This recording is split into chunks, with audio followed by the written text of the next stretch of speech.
أما بعد فإن خير الحديث كتاب الله وخير الهدي هدي محمد صلى الله عليه وسلم وشر الأمور محدثاتها كل محدثة بدعة وكل بدعة ضلالة وكل ضلالة في النار. قال الله تبارك وتعالى في الكلام المجيد والفرقان الحميد: أعوذ بالله من الشيطان الرجيم. بسم الله الرحمن الرحيم.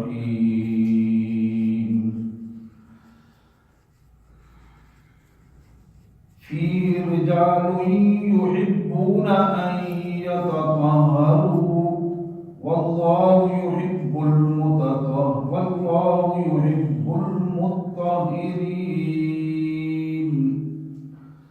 أفمن أسس بنيانه على تقوى من الله ورضوان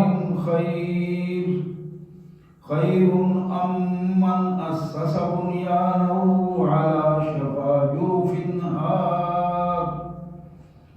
على شفا جرف هار فانهار به في نار جهنم والله لا يهدي القوم الظالمين. آمنت بالله صدق الله العظيم.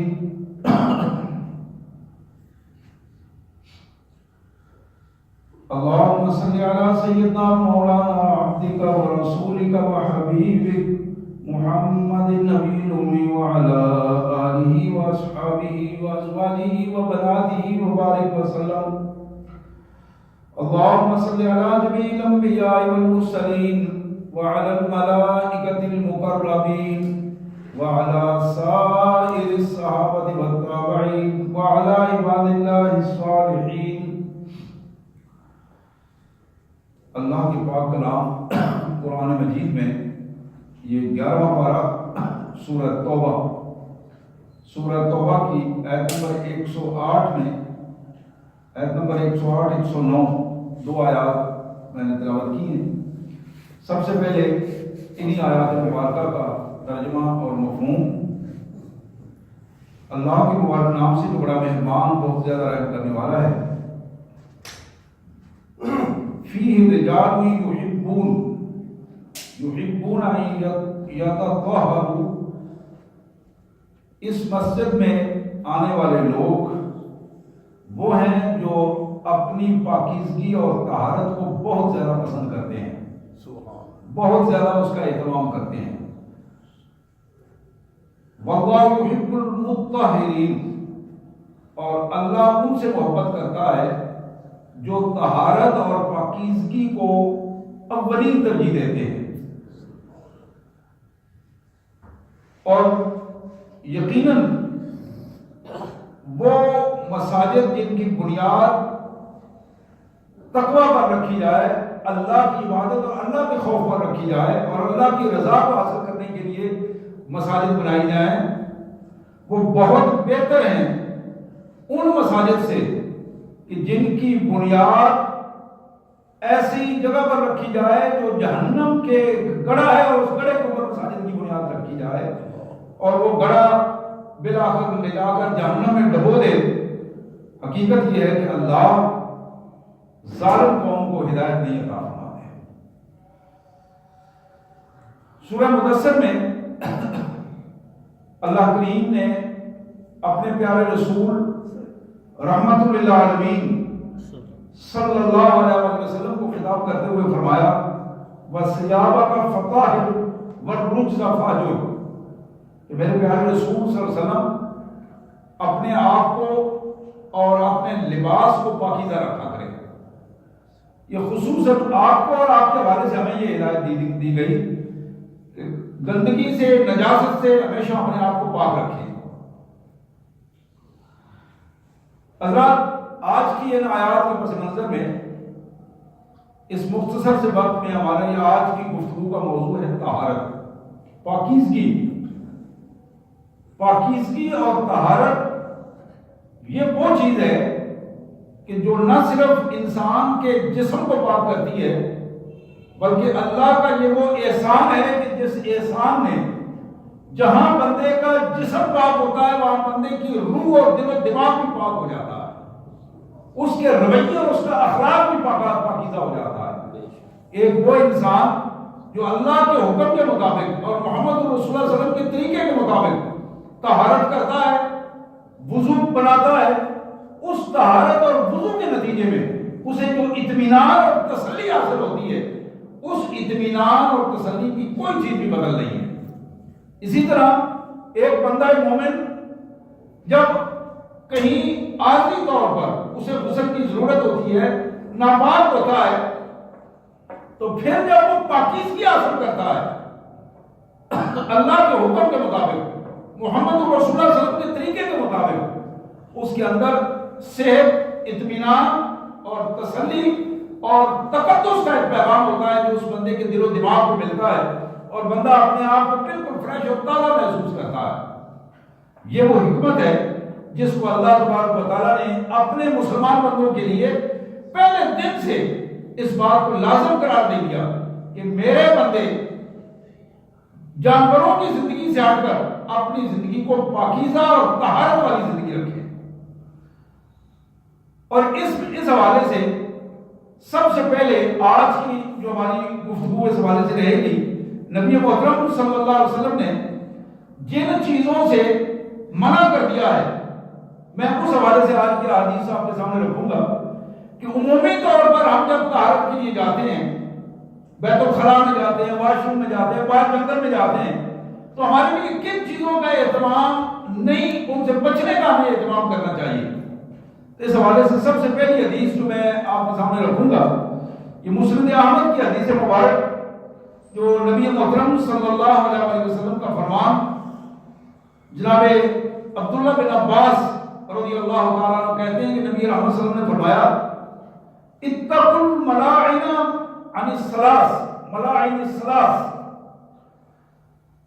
جب تم طہارت کرنے کے لیے پہلے مرحلے میں جاتے ہو تو 3 ایسی جگہوں پر پیشاب کرنے سے، پاخانہ کرنے سے بچنے کی کوشش کرو، وہ جگہیں جو بالعموم لعنت کا سبب بنتی ہیں، وہ جگہیں جو بالعموم ملائک کہتے ہیں، وہ جگہ جس کی وجہ سے بندے پر لعنت کی جائے، اس میں اللہ کے پیارے رسول صلی اللہ علیہ وسلم نے فرمایا، بلکہ آپ سے پوچھا گیا قیل من ملاعن الثلاث یا رسول اللہ، سوال ہوا، لوگوں نے کہا اللہ کے پیارے رسول صلی اللہ علیہ وسلم ارشاد فرمائیے وہ کون سی 3 جگہیں ہیں جن کی وجہ سے بندے پر لعنت کی جاتی ہے، اس کی طہارت کی وجہ سے، اس کی پیشاب کی وجہ سے، پخانے کی وجہ سے؟ تو آپ نے فرمایا ان یقعد احدکم فی ظل یستظل به، پہلی چیز یہ ہے کہ جب بھی پخانہ یا پیشاب کرنا ہو تو کسی ایسی جگہ پر نہ بیٹھا جائے جو جگہ سائے والی جگہ ہو اور جو لوگوں کے کام آنے والی جگہ ہو، جس سائے پر لوگ رکتے ہوں یا بیٹھتے ہوں، قطعاً اس جگہ پر پیشاب یا پخانہ نہیں کرنا چاہیے۔ یہ سب سے پہلی ہدایت آپ نے فرمائی۔ پھر آپ نے فرمایا وہ فی الطریق، یا راستے کے درمیان میں، راستے کے کناروں پر، یعنی فی الطریق کا مطلب ہے راستے کے دونوں کنارے اور راستے کے درمیان قطعاً پخانے یا پیشاب کے لیے نہ بیٹھا جائے، راستے سے ہٹ کر اس مقصد کے لیے بیٹھا جائے۔ اسی طرح نبی رحمت صلی اللہ علیہ وسلم نے فرمایا او نبع ماء، جہاں صاف ستھرا پانی ہو، اس صاف ستھرے پانی کو آلودہ نہ کیا جائے، اس میں گندگی نہ کی جائے، اس صاف ستھرے پانی کو صاف رکھا جائے اور اپنے آپ کو ایک سائڈ میں لے جا کر ان اپنی ضرورتوں سے فارغ ہوا جائے۔ میں دوبارہ یہ حدیث مبارک آپ کے سامنے رکھ رہا ہوں، اللہ کے پیارے رسول جناب سید المرسلین صلی اللہ علیہ وسلم نے اپنی امت کو خصوصاً ارشاد فرماتے ہوئے فرمایا کہ تم 3 ایسی جگہوں پر پخانہ یا پیشاب کرنے سے بچو، وہ 3 جگہیں جو تمہارے لیے لعنت کا سبب بنتی ہیں، یعنی اللہ کی رحمت بھی اٹھ جاتی ہے اور لوگ بھی لعنت ملامت کرتے ہیں۔ سب سے پہلی جگہ سایہ دار جگہ، سایہ دار، وہ درخت کا نیچے سایہ دار جگہ ہو یا کسی بلڈنگ کا کوئی سایہ ایسا ہو کہ جس کے سائے سے لوگ استفادہ کر رہے ہوں۔ دوسری جگہ آپ نے فرمائی راستہ، راستے کے درمیان میں بعض لوگوں کو بڑی بری عادت ہوتی ہے، راہ چل رہا ہے اور ساتھ ہی وہ کسی نالی پر بیٹھ جاتے ہیں اسی طرح۔ ضرورت پوری کرنا یہ بعض اوقات بعض عمر کے اعتبار سے مجبوری بھی ہوتی ہے، لیکن ان ساری مجبوریوں کے ساتھ یہ پہلی ہمارا فرض بنتا ہے کہ ہم جہاں اپنے سطر کو ہمیں ڈھانپنا ہے، لوگوں دوسرے لوگوں سے، فرشتوں سے اپنے آپ کو محفوظ کرنا ہے، وہاں ہمیں اس بات کا اہتمام کرنا ہے کہ وہ چیز لوگوں کے لیے نفرت اور لعنت کا سبب نہ بن جائے۔ اس لیے آپ نے فرمایا کہ راستے کے دونوں طرف یا راستے کے درمیان قطعاً اپنے آپ کو آلودہ نہ کیا جائے اور کوشش کی جائے کہ اس چیز سے بچ جائے۔ تیسری بات جو آپ نے ارشاد فرمائی کہ کسی بھی سطح پر پانی جہاں صاف ستھرا پانی کھڑا ہے اس پانی کو آلودہ نہ کیا جائے۔ وہ پانی جو جانوروں کے پینے کا ہے، وہ پانی جو بعض اوقات مجبور انسان بھی اس میں ہاتھ دھو لیتے ہیں، پانی پی لیتے ہیں۔ اسی طرح مسلم شریف کی حدیث مبارک جناب جابر بن عبداللہ رضی اللہ تعالیٰ عنہ کی وہ روایت، آپ نے فرمایا کہ انہو نہا ان یبال فی الماء الراکد، سختی سے آپ نے منع فرما دیا کہ جو پانی کھڑا ہوا پانی ہے، کھڑا ہوا پانی چل نہیں رہا، اس پانی میں کسی بھی صورت میں کوئی بندہ بہانا یا پیشاب نہ کرے، سختی کے ساتھ منع فرمایا۔ اور یہ آلودگی ایسی آلودگی ہے جو آنے والے کو کراہت اس کے لیے پیدا کرتی ہے، اور جب آدمی کسی چیز سے نفرت کرتا ہے، کراہت کرتا ہے، تو پھر اس کے زبان سے پھر اس کے لیے لعنت کے الفاظ نکلتے ہیں اور پریشانی کی کیفیت ہوتی ہے، اور پھر پانی کا وہ سارا کا سارا ذخیرہ اس پوزیشن میں آ جاتا ہے کہ بندے اس کو استعمال نہیں کرتے، انسان اس کو استعمال نہیں کرتے۔ اسی طرح جناب محمد کریم رحمت للعالمین صلی اللہ علیہ وسلم کا یہ ارشاد، جناب بکر بن معاذ رضی اللہ تعالیٰ عنہ کی یہ روایت جو طبرانی میں ہے کہ رسول کائنات صلی اللہ علیہ وسلم نے فرمایا لا ينقع بول فی طست فی البیت فإن الملائکۃ لا تدخل بیتا فی بول منتقع لا تبولن فی مغتسلک۔ دو چیزیں آپ نے ارشاد فرمائی۔ آپ ذرا رحمت للعالمین محسن انسانیت کے احسانات دیکھیے کہ ایک ایک چیز بظاہر جسے ہم چھوٹی چھوٹی چیزیں کہتے ہیں، رسول اللہ صلی اللہ علیہ وسلم نے ان حوالوں سے بھی ہمیں ہدایات ارشاد فرمائی ہے۔ آپ نے فرمایا کہ اپنے گھر میں کسی برتن یا کسی چیز میں پیشاب کو کر کے رکھو نہیں۔ میں یہاں رک کر اپنی ان بہنوں اور ماؤں تک یہ پیغام پہنچانا چاہوں گا، یہ جو مختلف بچوں کے پیمپر بھر کے رکھ دیتے ہیں، جن کی وجہ سے گھروں میں آلودگی ہوتی ہے، جن کی وجہ سے گھروں میں بدبو پھیلتی ہے، اور صرف بدبو اور آلودگی ہی نہیں ہوتی بلکہ محمد کریم صلی اللہ علیہ وسلم نے ارشاد فرمایا کہ میری امت کے لوگوں سن لو، اللہ تمہارے اوپر رحمت کے فرشتے نازل کرتا ہے اور وہ فرشتے تمہارے گھروں میں برکت کا سبب بنتے ہیں۔ فإن الملائکۃ لا تدخل فی بیتا فی بول منتقع، جہاں بھی کہیں پخانہ یا پیشاب پڑا ہوتا ہے کسی گھر کے اندر، اللہ کی رحمت کا فرشتہ وہاں داخل نہیں ہوتا، اللہ کی رحمت کا فرشتہ وہاں داخل نہیں ہوتا۔ محمد کریم صلی اللہ علیہ وسلم نے اس حوالے سے بڑی احتیاط اپنی امت کو ارشاد فرمائی ہے کہ اپنے گھروں کو صاف رکھا کرو، گھروں کے جالوں کو صفائی کیا کرو۔ بالخصوص آپ نے اس دور میں بھی چھتوں کے اوپر واش روم بنے ہوتے تھے، خانے بنے ہوتے تھے، بیت الخلاء بنے ہوتے تھے، سختی کے ساتھ آپ نے ارشاد فرمایا کہ بیت الخلاء کو صاف ستھرا رکھا کرو، اور ہمیشہ یہ آپ نے ارشاد فرمایا کہ واپس آ کے اپنے آپ کو بھی، اپنے ہاتھوں کو بھی اچھی طرح صاف کر کے دھو کے اپنے آپ کو بھی پاکیزہ کرو۔ تو یہاں جو اہم ترین چیز ہمارے سامنے آئی کہ قطعاً مسلمان کے گھر میں ماؤں بہنوں بیٹیوں بیویوں کو اس بات کا پورا اہتمام کرنا چاہیے کہ گھروں میں کوئی بھی ایسی گندگی جس کو اکٹھا کر کے رکھا جائے، وہ پیشاب کی صورت میں ہو، وہ پخانے کی صورت میں ہو، یا کسی بھی حوالے سے ہو، گندگی یا گندے کپڑے کو اپنے واش روموں میں رکھو گے تو وہ شیطان کی جگہ ہے۔ حضور نے فرمایا کہ تمہارے واش روم جو ہیں یہ شیطانوں کے رہنے کی جگہ ہے۔ جتنی زیادہ گھروں میں گندگی ہوگی اتنا شیطانوں کا عمل دخل ہوگا۔ یہ جو ہمارے یہاں بد نظری ہو جاتی ہے، بد نظری یہ ہمارے یہاں جو ہم بار بار اب اس سے بہت سارے شیاطین غلط فائدے اٹھاتے ہیں۔ کسی کو کہہ دیا کہ تمہارے سایہ ہو گیا ہے، جنات ہو گئے ہیں، فلاں ہو گیا فلاں ہو گیا، تو یہ وہ شیاطین کی شرارتیں ہیں۔ اگر ہم ان شرارتوں سے محمد رسول اللہ صلی اللہ علیہ وسلم کی ارشادات کے مطابق اپنے آپ کو صاف رکھیں، اپنے گھر کو صاف رکھیں، اپنے ماحول کو صاف رکھیں، پاکیزہ گھر اور پاکیزہ ماحول ہو تو پھر شیاطین کا عمل دخل نہیں ہوگا۔ پھر اللہ کی رحمت کے فرشتے آتے ہیں اس گھر میں، اور جہاں اللہ کی رحمت کے فرشتے آتے ہیں وہاں شیاطین نہیں آتے، اور جہاں فرشتے نہیں آتے وہ گھر کھلا ہوتا ہے شیاطین کے لیے، اور وہ پورے کے پورے گھر کو اپنی آماجگاہ بنا لیتے ہیں۔ یہاں محمد کریم صلی اللہ علیہ وسلم نے، میرے آقا صلی اللہ علیہ وسلم نے خصوصی طور پر ہمیں ارشاد فرمایا کہ اپنے آپ کو اس طرح بچاؤ کہ اپنے غسل خانوں کو، اپنے واش روموں کو، اپنے نہانے دھونے کی جگہ کو، ایک ایک چیز کو پاکیزہ بناؤ، صاف ستھرا بناؤ، اور کوئی بھی گندی چیز کسی بھی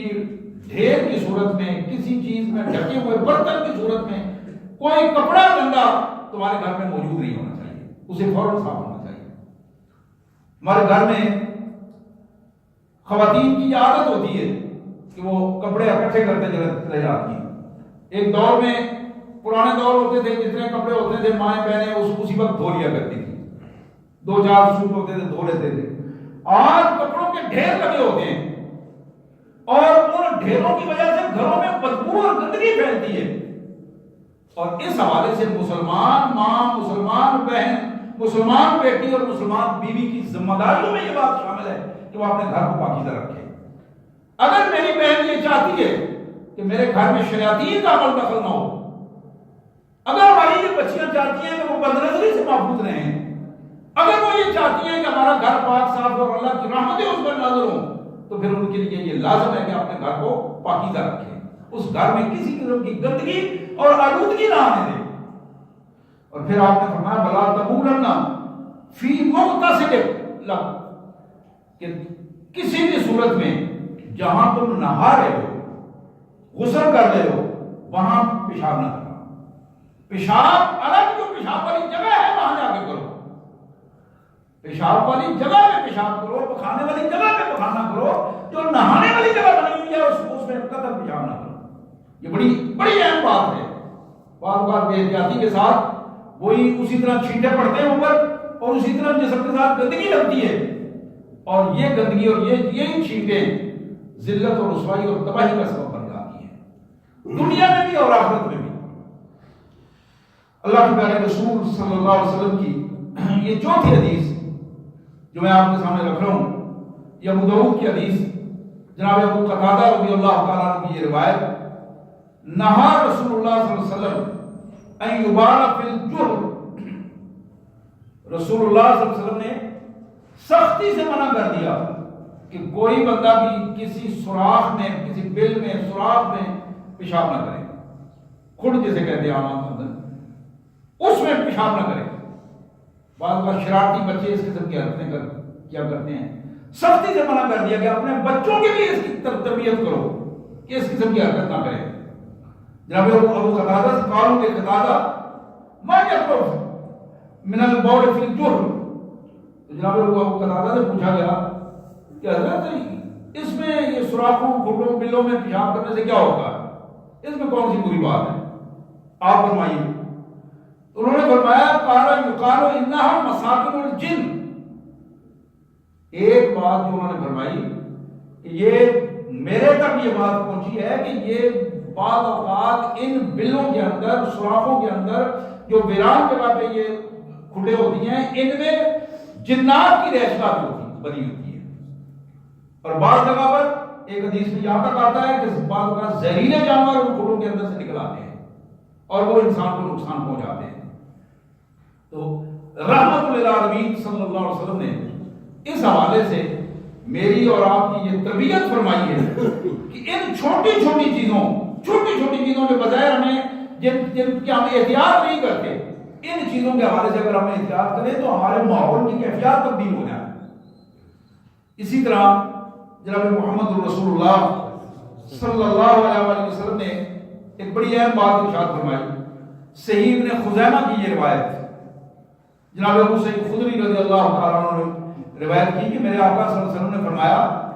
لا یتناجا اثنان علی غائطہما، جب تم میں سے کوئی فرد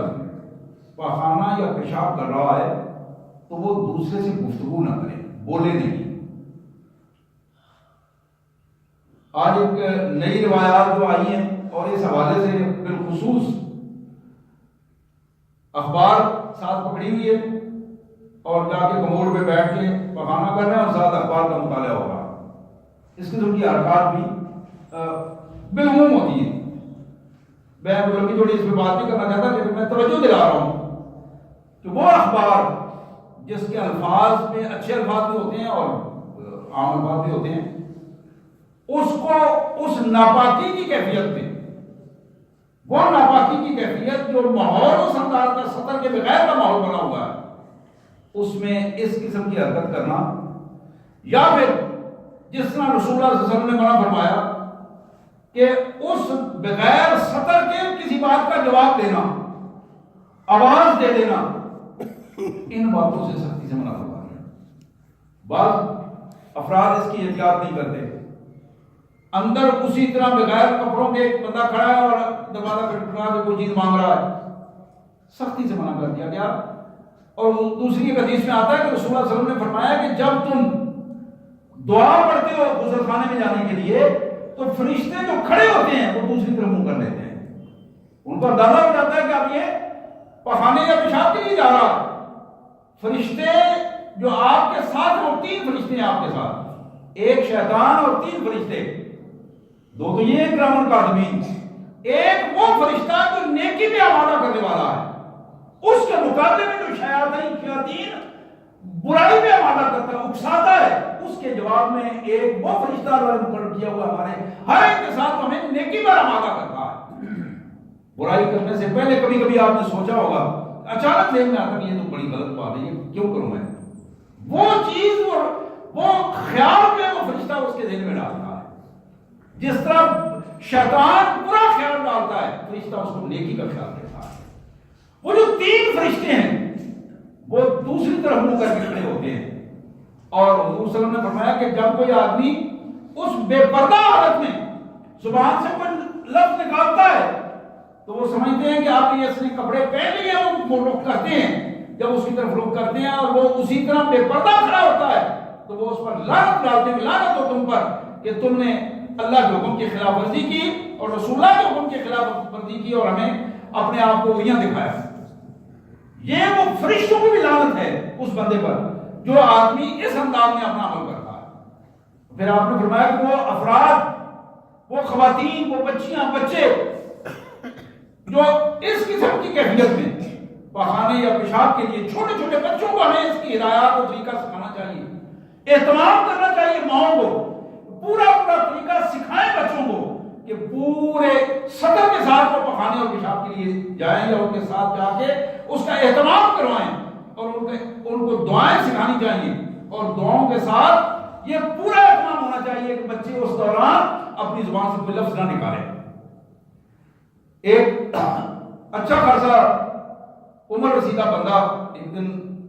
اتفاق سے قرآن کلاس میں بیٹھا ہوا تھا، وہاں ہمارے گھر کے قریب مسجد ہے وہاں. تو میں نے جب یہ حدیث بیان کی اور انہوں نے بتایا کہ کس طرح سطر کھولنے سے پہلے یہ دعا پڑھنی ہے، وہ بڑا حیران ہوا. کہنے لگا جی میں تو ہمیشہ پہاڑ پر بیٹھ کر یہ دعا پڑھتا. اب یہ بے احتیاطی کی ایسی پوزیشن ہے کہ آدمی سطر کھول لے اور اس وقت کی دعا ہے وہ تو اس پر نہ ڈالنے تو فرشتوں کے لیے کہ سامنے ملعون ہونے والی بات ہے. تو اس حوالے سے یہ بات جو رسول اللہ صلی اللہ علیہ وسلم نے ہمیں ارشاد فرمائی لا یتناجا اثنان علی قائد عمر کہ جو قضاء حاجت کے لیے پیشاب کے لیے جو اب فرد بھی جائیں تو کہیں ایسا نہ ہو کہ دو افراد آپس میں باتیں کرتے رہیں سوال و جواب کرتے رہیں. اور اسی طرح آپ نے فرمایا ينظر كل واحد منهما الى عورت صاحبی اور بڑا ملعون شخص وہ ہے جو شخص ایسی موقع پر ایسی کیفیت میں اس تار میں رہے کہ میں دوسرے کی شرمگاہ کی طرف نگاہ ڈالوں. یہ انتہائی بدترین رویہ ہے جس سے سختی کے ساتھ منع کر دیا گیا. فرمایا فإن اللہ یمقت علی ذلک اللہ سخت اللہ کی ناراضگی کا سبب بنتا ہے وہ شخص جو اس قسم کی بے حیائی کی سوچ پیدا کرتا ہے اپنے اندر یا بے اعتنائی کے ساتھ ایسی کوئی حرکت کر لیتا ہے اس سے بھی سختی سے منع کر دیا گیا. وہ راستے بند کر دو جو بے حیائی کی کیفیت کو بنانے والے راستے ہیں. اس حدیث مبارک میں جو چیز ہمارے سامنے آئی ہے اور ہماری تربیت کے لیے بڑی اہم چیز ہے کہ ہم اپنے گھروں میں یہ باتیں یہ مسائل بتائیں اپنے بچوں کو اپنے گھر والوں کو اپنی خواتین کو بیٹیوں کو بہنوں کو بیویوں کو ان کی تربیت اس انداز میں کی جائے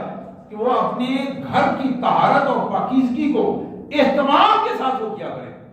اپنے گھر میں کسی قسم کی گندی چیز کوئی گندا کپڑا کوئی گندی چیز اس طرح گھر میں پڑی نہیں ہونی چاہیے اور کسی بھی سطح پر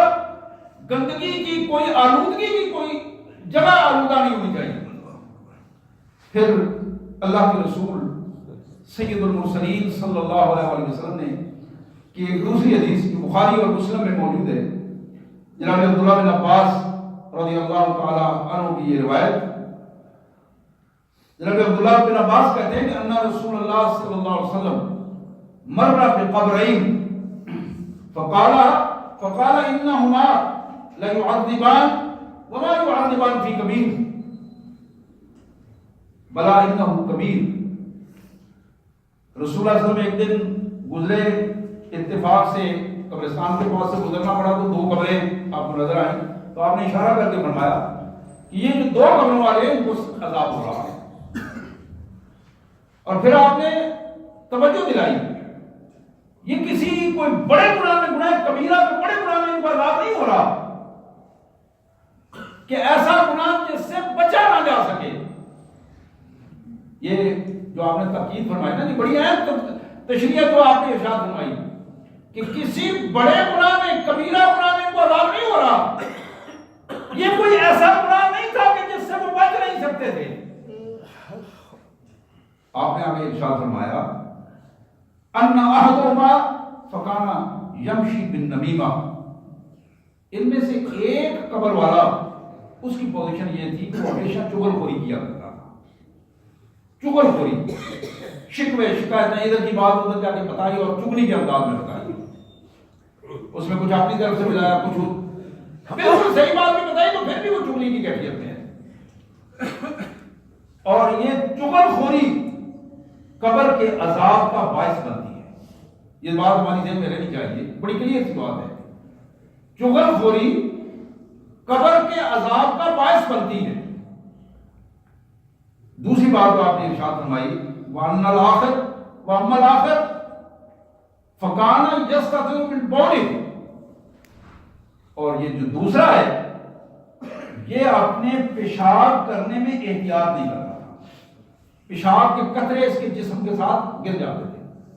بعض لوگوں کی عادت ہوتی ہے اسی طرح چلتے چلتے پیشاب کیا اور ابھی مکمل طور پر پیشاب ہوا بھی نہیں اطمینان بھی نہیں ہو اس کے چل پڑتے ہیں اور پھر جسم پر گندگی بھی لگتی ہے وہ قطرے بھی لگتے ہیں اور اس کے ساتھ ہی کپڑے بھی خراب ہوتے ہیں جسم بھی ناپاک ہو جاتا ہے. پھر وہ اوپر سے بے شک وضو بھی کر لے وہ پلید ہی رہتا ہے. وضو کر ہونے کے باوجود وہ پلید رہے گا اس کی نماز نہیں ہوگی. یہ بات ذرا ذہن میں رہنی چاہیے کہ جب تک طہارت درست نہیں ہوگی استنجا ٹھیک نہیں ہوگا اگر وہاں پیشاب کا جسم کے ساتھ کو قطرہ لگا ہوا ہے جسم کے ساتھ پیشاب کا قطرہ لگنا یہ اس کے نماز کی قبولیت کے راستے میں رکاوٹ بن جائے گا. اللہ کے سامنے ناپاک کھڑا ہونا یہ کسی بھی صورت میں نماز کو قبول نہیں کرے گا. تو اس حوالے سے زیادہ شعور کے ساتھ ہمیں اپنی طہارت کے حوالے سے پورے شعور کے ساتھ، میں کل ایک حدیث مبارک پڑھ رہا تھا ترغیب و ترہیب میں، نبی محترم صلی اللہ علیہ وسلم کا ارشاد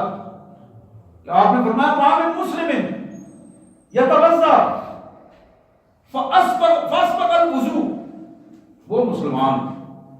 جو وضو کرتا ہے، اٹھتا ہے وضو کرتا ہے اور پھر وضو کی جو طہارت اسے کرنی ہے وہ پوری توجہ کے ساتھ ایک ایک عضو کو پورے توجہ کے ساتھ دھوتا ہے، اپنے ہاتھوں کی انگلیوں کے اندر بھی، چہرہ بھی، پاؤں بھی، مسا بھی، کلی بھی، ناک میں بھی، ایک ایک چیز کو پوری توجہ کے ساتھ دھوتا ہے. اسباغ فی الوضو فیقوم فی صلاته، نماز کے لیے کھڑا ہو جاتا ہے. فیعلم ما یقول، اور وہ جان رہا ہے، جان ایک ایک جملے کو جو ادا کر رہا ہے اس کو سمجھ کر ادا کر رہا ہے. یہ تین چیزیں، وضو کیا اور کمال وضو کیا، نماز کے لیے کھڑا ہوا اور نماز میں جو کچھ وہ پڑھ رہا ہے اس کو وہ جانتا ہے کہ میں اپنے اللہ کے حضور یہ درخواست کر رہا ہوں، اللہ کی ثنا کر رہا ہوں، حمد پیش کر رہا ہوں، سورہ فاتحہ پڑھ رہا ہوں. ایک ایک لفظ کو وہ مانا جانتا ہے، اسی کے اعتبار سے اس کی زندگی پر اثرات بھی مرتب ہو رہے ہیں. جو قرآن مجید کی سورت پڑھتا ہے وہ بھی جانتا ہے. الفاظ سنی محمد کریم صلی اللہ علیہ وسلم کے، میرے آقا نے فرمایا فَهُوَ كَيَوْمٍ كَوَلَدَتْهُ أُمُّهُ، اس نماز کے بعد اس کی حالت یہ ہوتی ہے اللہ تبارک و تعالیٰ اس کے گناہ اس طرح معاف کر دیتے ہیں گویا کہ آج وہ اپنی ماں کے پیٹ سے پیدا ہوا. یہ طہارت، یہ پاکیزگی، اور پھر پاکیزگی کے بعد صحیح عبادات اور پھر توبہ، اور یہ کیفیت بندہ مومن کو پاکیزہ اور صاف ستھرا کر کے رکھ دیتی ہے. نبی محترم سید عالم صلی اللہ علیہ وآلہ وسلم نے ارشاد فرمایا، یہ مسند احمد کی حدیث مبارک جو جناب ابو ہریرہ رضی اللہ تعالیٰ کے حوالے سے، اکثر عذاب القبر من البول، قبر میں عذاب کی جو مسلمان، یعنی اچھا مسلمان، نمازی مسلمان، لیکن اس کو قبر میں اگر عذاب ہوگا اس کی ایک وجہ جو ہے وہ پیشاب میں بے احتیاطی. اکثر لوگوں کو قبر میں عذاب کی ایک وجہ پیشاب، چھوٹے پیشاب میں بے احتیاطی کی، جس میں اکثر یہ ہوتا ہے اس کی احتیاط نہیں کی جاتی. ایک ہے وہم کی بات، اسلام وہم کی کیفیات کو تسلیم نہیں کرتا. جب تسلی ہو جاتی ہے بندے کی، دھو کے صاف کرتا، اپنے جسم کو صاف کر دیتا ہے، بالکل اٹھے اور اپنا کام کرے، کوئی کسی قسم کی وہم کی ضرورت نہیں. لیکن ایک آدمی کو بھی محسوس ہو رہا ہے کہ پیشاب آ رہا ہے، اور پھر وہ اسی کیفیت میں، ایک دوسری حدیث میں آتا ہے کہ رسول اللہ صلی اللہ علیہ وسلم نے فرمایا کہ جب تم چھوٹا پیشاب کرتے ہو، بول، اس وقت آپ نے فرمایا کہ جب مکمل ہو جاتا ہے تو آپ نے اس کو جھاڑو. حدیث میں یہ الفاظ آتے ہیں، اس کو جھاڑو تاکہ کہیں وہ قطرہ اگر ہے تو اس قطرہ ختم ہو جائے، اس کے بعد دھو کے صاف کر کے پھر آپ اعضاء کو صاف کرنا انتہائی ضروری ہے. اسی طرح محمد کریم رحمت للعالمین صلی اللہ علیہ وآلہ وسلم نے ارشاد فرمایا، یہ الفاظ، یہ حدیث مبارک ہے طبرانی کی حدیث، جناب ابن ابو امامہ رضی اللہ تعالیٰ عنہ کی یہ روایت فرماتے ہیں کہ میرے آقا صلی اللہ علیہ وسلم نے فرمایا اتقوا البول فإنه أول ما يحاسب به العبد في القبر. یہ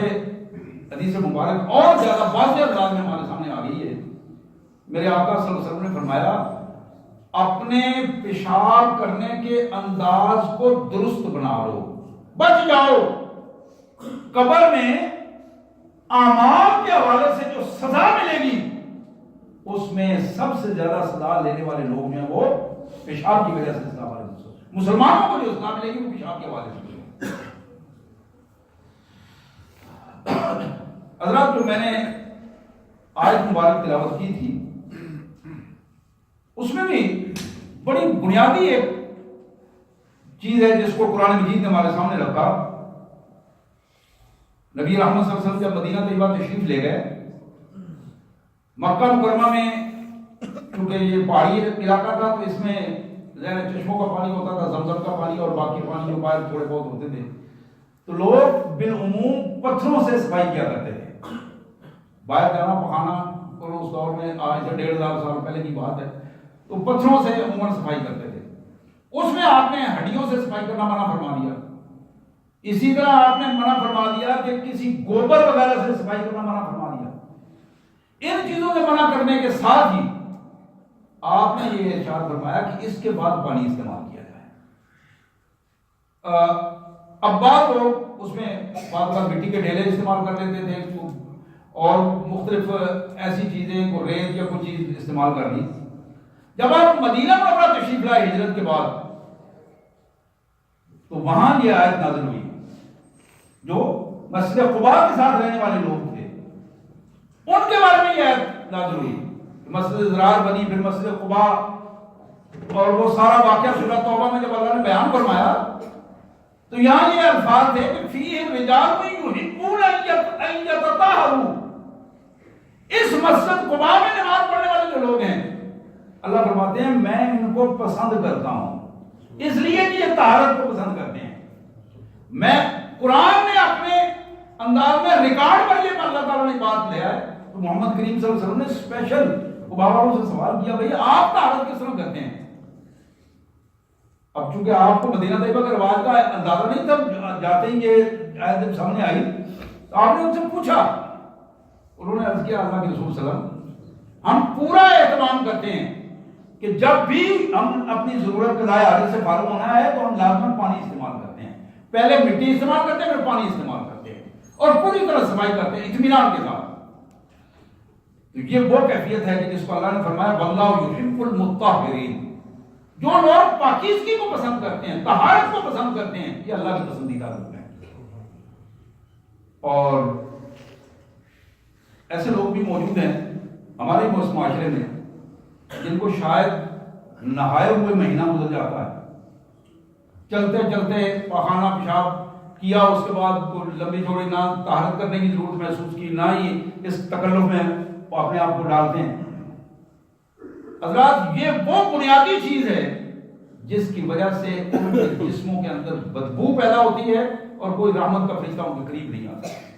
اور وہ اپنے آپ کو سزا کا مستحق قرار دلواتے ہیں. اسی طرح غیر مسلموں سے، جس طرح قرآن نے کہا کہ انما المشرکون نجس، مشرک نجس ہیں، پلید ہیں، ان کی پلیدی کی وجہ سے جو ان کے اندر سے بدبو آتی ہے، اسی طرح ان کے گندا رہنے کی وجہ سے بھی ان کے اندر سے بدبو آتی ہے، پراپر صفائی نہ کرنے کی وجہ سے بھی ان کے اندر سے بدبو آتی ہے. تو یہ طہارت ایک ایسا عمل ہے جو مسلمان کے لیے ایک ایسی نعمت ہے. اگر اس نعمت کو وہ صحیح طریقے سے استعمال کرے تو اللہ تبارک و تعالیٰ اس کے لیے بہت ساری اللہ کی رحمتیں اس کا استقبال کرتی ہیں. اور جس شخص پر اللہ کی رحمتیں، اللہ کے فرشتے جس گھر میں نازل ہوں، رحمت کے فرشتے، ہم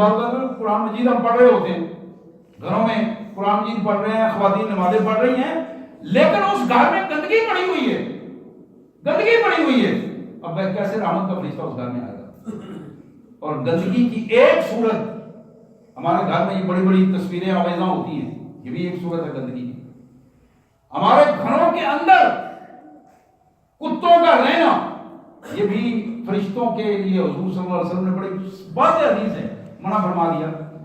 کہ اگر کوئی سیکیورٹی کے لیے کتا رکھا ہوا تو اس کو باہر ہونا چاہیے، کمرے کے اندر یا جہاں آپ سو رہے ہیں.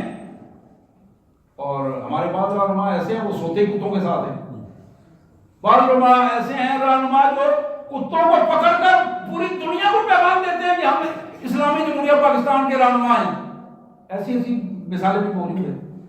اور یہ ہماری اب خوش قسمتی ہے، یہ بدقسمتی ہے، اس پر فیصلہ آپ کریں گے. لیکن یہ بات طے ہے کہ جس بندے کا تعلق گندگی سے ہوگا اور گندے جانوروں سے ہوگا، اس گندگی یا گندگی کے اسباب جو ہیں اس کو اللہ کی رحمت سے دور کر دیں گے.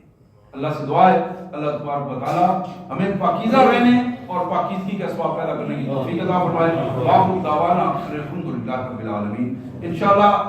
اگلے جمعے اللہ تعالیٰ اگر نے توفیق دی تو یہ طہارت کا موضوع جو ہے تھوڑا سا زیادہ وضاحت کے ساتھ انشاءاللہ مرحلہ بعد اس پہ بات ہوگی. وآخر دعوانا الحمدللہ.